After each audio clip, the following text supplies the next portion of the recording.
Hello everyone. Welcome you all into the lecture number 3 or the part 3 of the average portion for the aptitude preparation for the placement. जिनको मालूम नहीं है aptitude का preparation कर रहा है तुम्हारा भाई, ठीक है। तो प्रिपरेशन करते समय जब क्वेश्चन सॉल्व करता हूँ मैं, ठीक है, तो लाइव सॉल्व करता हूँ। मतलब समझ में आ रहा है क्या? पहले ये क्वेश्चन मैं सॉल्व नहीं किया हूँ, देखा हूँ बट सॉल्व नहीं किया हूँ, सीधा डाल देता हूँ और देखता हूँ ट्राई करके कि मैं क्वेश्चन को सॉल्व कर पाता हूँ या फिर सॉल्व नहीं कर पाता हूँ, ठीक है। तो अब देखिए कैसे मैं सॉल्व करता हूँ। अगर आपको अच्छा लगे तरीका तो अडॉप्ट कीजिए, आपके पास कोई बेहतर तरीका अगर है तो भी मुझे बताइए। I would actually use that into my aptitude preparation. तो ओनली गोल इज कि क्विक क्वेश्चंस होने चाहिए, ठीक है। तो ये स्टार्ट करते हैं क्वेश्चन के साथ। Question says in the first 10 overs of a cricket game, okay match चल रहा है, ठीक है, the run rate was only 3.2। थोड़ा सा पेन का कलर चेंज कर लेता हूँ, ब्लैक पे आता हूँ, ठीक है। Okay okay just a minute, हाँ ठीक है, हाँ। तो कहता है कि in the first 10 overs of cricket game the run rate was only 3.2। What should be the run rate in the remaining 40 overs to reach the target of 282, ठीक है। तो जिनको समझ में नहीं आया उनको इतना समझ में आना चाहिए कि पहले 10 ओवर्स की बात करी, फिर उसने बोला रिमेनिंग 40 ओवर्स, मतलब वनडे मैच चल रहा है। जिनको क्रिकेट की नॉलेज थोड़ी सी होगी उनको मालूम होगा कि एक्चुअली में वनडे क्रिकेट मैच की बात हो रही है। क्यों? क्योंकि वनडे क्रिकेट मैच के अंदर ही 50 ओवर्स का फॉर्मेट जो है हमारे पास निकल करके आता है कि नहीं। क्वेश्चन सेज दैट कि इन 10 ओवर्स आपका जो रन रेट है किसी टीम का वो 3.2। किसी को अगर रन रेट के बारे में मालूम नहीं है तो इतना मालूम होना चाहिए कि run rate is nothing but the rate at which runs are getting scored. मतलब ऑन एन एवरेज, है ना, on an average a 1 over में कितना स्कोर है। समझ में आया बात? ये मतलब होता है रन रेट का, एक ओवर के अंदर ऑन एन एवरेज कितना स्कोर हुआ है, ठीक है ना। On an average 1 over score is run rate, ठीक। तो अगर 10 ओवर तक का रन रेट की अगर बात करें तो वो 3.2 है। तो ऑन एन एवरेज एक ओवर में 3.2 स्कोर बन रहा है। तो बताओ 10 ओवर्स के बाद स्कोर कितना रहा होगा। तो स्कोर 10 ओवर का, तो एक ओवर में 3.2 बनता है, 10 ओवर हो चुके हैं तो 3.2 इंटू 10, टोटल स्कोर कितना हो गया 32। मतलब 10 ओवर के बाद टीम का स्कोर है 32। कितने विकेट गिरे हैं वो सब नहीं बताया है, बट आपने को इतना बताया कि 10 ओवर के बाद जो है वो रन रेट 3.2 है, तो वहां से हमने स्कोर निकाल लिया। What should be the run rate in the remaining 40 overs to reach the target of 282? तो अगर टारगेट 280 रीच करना है, टारगेट कितना है हमारा? टारगेट है 282। हमने स्कोर कितना बनाया है अभी तक? 32। तो हमें रेस्ट 40 ओवर्स के अंदर कितना स्कोर बनाना है? मोर स्कोर कितना होगा हमारा? तो हमें चाहिए होगा 282 माइनस का 32। मतलब हमें 250 स्कोर बनाने हैं अभी, और 250 रन और बनाने हैं। 250 रन बनाने के लिए ओवर्स कितने बचे हैं? 40। तो क्वेश्चन पूछा है कि what should be the run rate. तो ऑन एन एवरेज मुझे एक ओवर में कितना स्कोर करना पड़ेगा? तो 250 स्कोर करने हैं, 40 ओवर है तो इतना आ जाएगा। तो 25 अपॉन, है ना, 4 आ जाएगा। 4 छक्को 24, हाथ में 1, 4 दूनी 8, हाथ में 2, 4 पचे 20। तो 6.25 का रन रेट चाहिए होगा, जो कि मुश्किल नहीं होना चाहिए। तो जो भी टीम बैटिंग कर रही है अगर उसके विकेट ज़्यादा नहीं गिरे होंगे तो ऑफकोर्स इजिली इस पॉइंट पर्टिकुलर स्कोर तक जो है वो पहुंच जाएगा। Move to the next question. Question says a family consist of 2 grand parents, ठीक है। तो ध्यान समझना क्या है। तो हमारे पास एक फैमिली है, ठीक है। तो ऐसे क्वेश्चन आते रहते हैं फैमिली के रिलेटेड कुछ कुछ, ठीक है। कभी इनकम का पूछते हैं, कभी एज का क्वेश्चन पूछते हैं। वो 2 ग्रैंड पेरेंट्स हैं, ठीक है, 2 पेरेंट्स हैं और 3 है ना, 3 जो है वो ग्रैंड चिल्ड्रन है, ठीक है, एक फैमिली के अंदर। तो बताओ टोटल कितने लोग हो गए? तो 2 2 4 3 7 लोग हो गए, है ना। टोटल हमारे पास 7 लोग हुए। Average age of grand parent is 67 sorry. तो ग्रैंड पेरेंट्स 2 हैं तो 67 इंटू 2 मिला दोगे तो 60 दूनी 120, 14 कितना हो जाएगा? मतलब ग्रैंड पेरेंट्स का एज अगर मिला दिया जाए तो 134 होगा। That of parents is 35। Average of age of parents दे रखा 35। कितने पेरेंट्स टोटल? माँ बाप होंगे भाई, तो 35 इंटू 2, 2 लोग हैं 70, दोनों का मिला के। ग्रैंड चिल्ड्रन का जो है ना, जो बच्चे हैं, चुन्नू मुन्नू से बच्चे हैं, उनकी एवरेज कितनी है? 6 साल। कितने ग्रैंड चिल्ड्रन है? 3। तो 6 इंटू 3 18। तो टोटल अगर बच्चों की एज मिला दिया है तो 18 साल हो जाएगी। पेरेंट्स को एज मिला दिया जाए तो 70 हो जाएगा। ग्रैंड पेरेंट्स की एज मिला दी जाए तो टोटल 134 होगा। तो फैमिली की टोटल एज तुम बता सकते हो क्या? बता सकते हो क्या? बताओ फिर। कुछ नहीं करना है साहब, जोड़ देना है सबका। तो 134 प्लस 108, 108 नहीं है भाई, वो लोग लिखा तूने। भाई भाई भाई, मैं खुद की लिखी हुई चीज़ें नहीं पहचान पा रहा भाई, ठीक है। क्या करे यार, मार्कर का थोड़ा पेन टाइप से लिखते हैं ना, थोड़ा वो हो जाता है काइंड ऑफ, समझ रहे हो ना? दुख दर्द समझ रहे हो ना भाई? प्लीज़ प्लीज़ समझा करो यार, ठीक है। तो 134 है हमारे पास, 108 नहीं है, ये तो मैंने लोग लिखा था। 134 हो गया ग्रैंड पेरेंट्स का, पेरेंट्स का 70 हो गया और ये 18, 70 18 कितना हो गया 88। तो 134 में अगर 88 जोड़ में कितना आ गया 134 8 142, 142 में 8 80 जोड़ देगा तो 222 जाएगा। देख लेते हैं फिर से, 4 8 12 में 13 8 21 22, ठीक है बिल्कुल। तो फैमिली की टोटल एज हो जाएगी 222।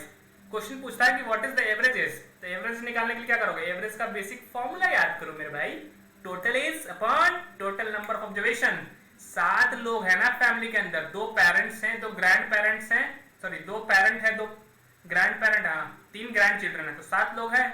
टोटल एज है 222, 222 पर 7 कर दो, 7 के साथ में 1 1 5 आ जाएगा। इतना कुछ आया क्या, 31 5 बटा 7, option B is the.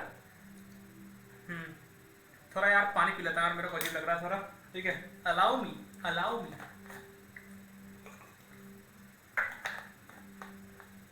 Do you know where this quote has come from? Have you seen the ICICI Bank ad? क्या नहीं देखा तो कोई नहीं। क्वेश्चन, नेक्स्ट क्वेश्चन को रिमूव करते हैं। Grocer has a sale of this and this, oh my god, for 5 consecutive months, ठीक है। How much sale he must have in the 6th month so that he gets an average sale of this one, okay. तो कहता है कि कोई भी grocer है, grocery वाला है, ये सामान बहुत मजे से अपनी जिंदगी के अंदर बेच रहा है, पैसे वैसे कमा रहा है खींच के। तो कहता है कि जो 5 मंथ दे रखे हैं, ठीक है, उसके अंदर उसने कमाया 6435, फिर कमाया 6927, कुछ नहीं है 6855, 7230 कमाया है और 6562 कमाया है। ये 5 मंथ का सेलिंग है उसका। कहता है कि how much sale must he have in the 6th month, कि उसका एवरेज सेल कितना हो जाए 6500। तो बेसिकली उसने बोला है कि 6 मंथ के अगर हम सेल को ऐड कर दें तो कितना आ जाएगा बताओ।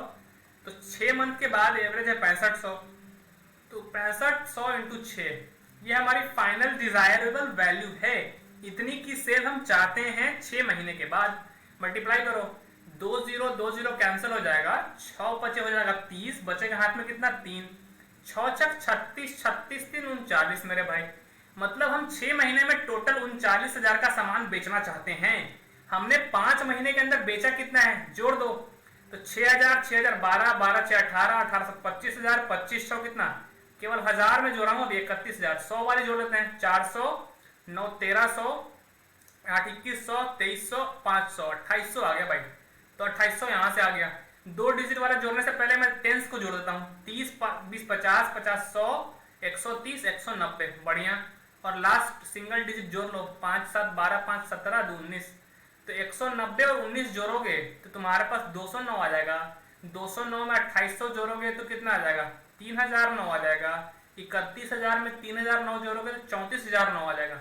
मतलब हमने बेसिकली 5 महीने के बाद सेल किया है 34009 का, है कि नहीं। हम चाहते हैं 39,000 तक पहुंचना, तो हमें कितनी की सेल करनी पड़ेगी, तो 4000 है ना, 4900 का सेल हो जाएगा। तो हमारे पास हो जाएगा है ना 5000 तक पहुंचने के लिए, तो 4991 इसका सेल करना पड़ेगा। कैसे निकाला, सब्ट्रैक्ट करके निकाला। कैसे निकाला, सब्ट्रैक्ट करके मेरे भाई।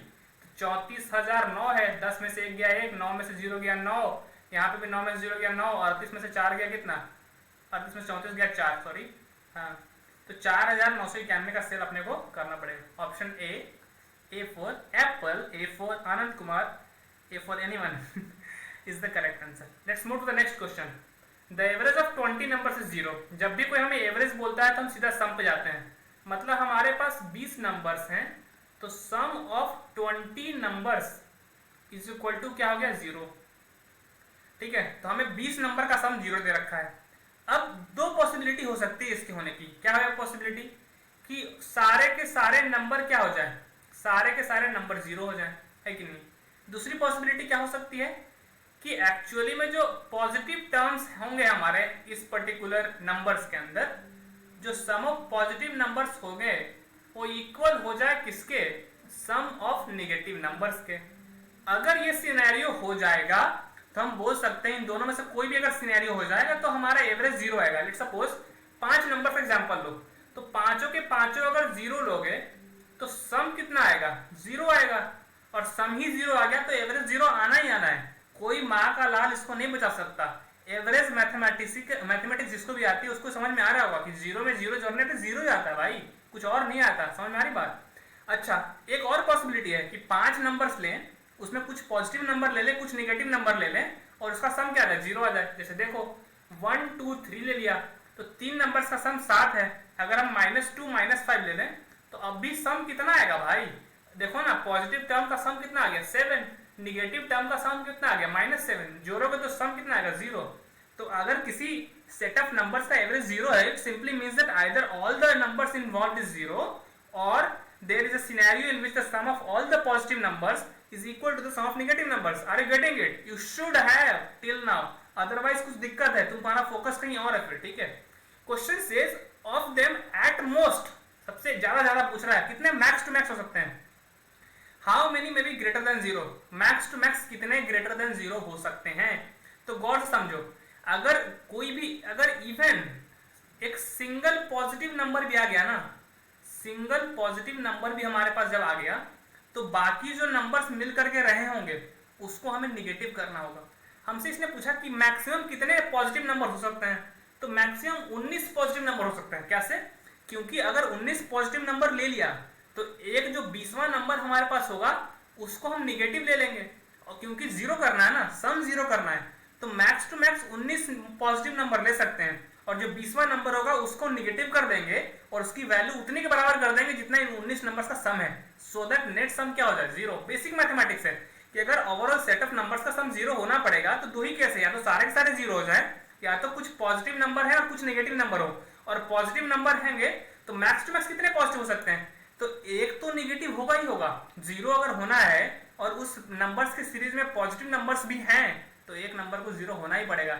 इस एग्जांपल्स के लिए 5 नंबर का अगर सम जीरो करना है तो तुम्हारे 4 number max to max positive हो सकते हैं। मान लो 2 4 6 8, इसको ले लिया तो 8 4 14 4 18 तो 20 हो गया ना, तो एक निगेटिव लेना ही पड़ेगा अगर सम जीरो चाहिए तो, क्योंकि अगर कुछ पॉजिटिव नंबर है कुछ निगेटिव इफेक्ट लाना पड़ेगा भाई। इससे ज्यादा मैं एक्सप्लेन नहीं कर सकता साहब। अगर 20 नंबर का सम जीरो है और उसके अंदर पॉजिटिव नंबर्स की मैक्सिमम रहने की बात हो रही है तो max to max 19 positive number हम रख सकते हैं, क्योंकि सम जीरो तभी होगा जब एटलीस्ट एक निगेटिव नंबर होगा ही होगा।